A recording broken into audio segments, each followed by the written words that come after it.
And they are all going to work for PDP. PDP is going to produce the next president in Nigeria. Because we have, if you don't marry two wives, they say, you do not know which one is better. It's for you to marry two wives and see the difference. When I left as minister in Nigeria, having created 13 universities within 1 year in Nigeria, we left at 156 naira to $1. Remember? That's when we left. I left government. And it was maintained. It snowballed within themselves.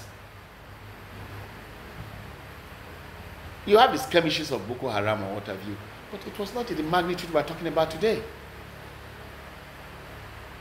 Nobody pregnanted our mothers, our wives and sisters in their villages on the guise that they are hencemen.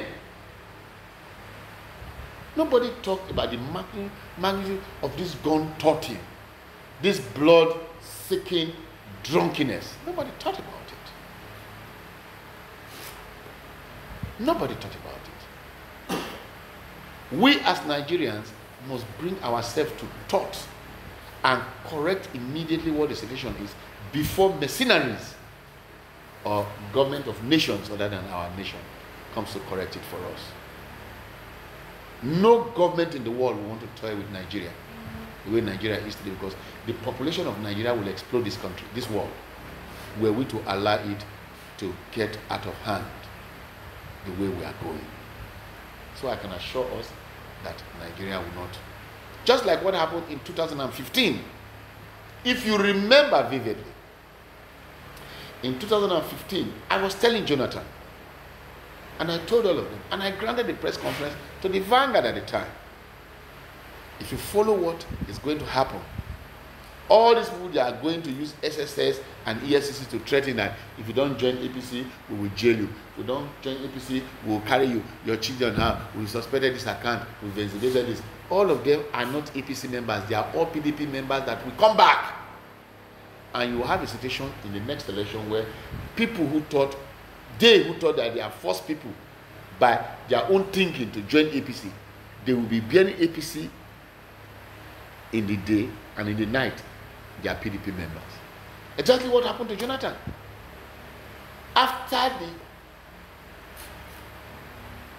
the mirage of blackmail against Jonathan and what have you at the time, everybody, even though they are PDP, they voted for Buhari, believing that Buhari had a 6-point agenda. It has a 7-point agenda. He has whatever point agenda. But everybody in the state today have come to see that it is all a ruse. They talk of security within how many days? There's no security. We've gone worse.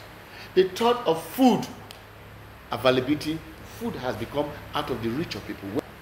Nothing of the thought of the supposed poor man is being considered today in Nigeria. Where then do we go? Today, it's all thrown to the dogs. Nothing. Everybody is living under one threat or the other. As a result of which, investment that was thriving, we became the second or the third country in the world with the fastest growing investment, if you recall. Today, all the investment has retrogressed. They've gone. I believe that the North and the South, or the South and the North, should sit down in respect of this game of political shift and what have you, and come to a consensus as to how we want to take power from this dead situation of no governance back to PDP, and how we want to pick the minds of the greatest of our persons in PDP, including those ones who are PDP in the night and APC in the day, vis-a-vis, how we can bring our best to come and manage the affairs of the country. If not, to waste any further time other than 2023 to right it right, we are finished as a people. It will be disastrous. We cannot afford another mistake.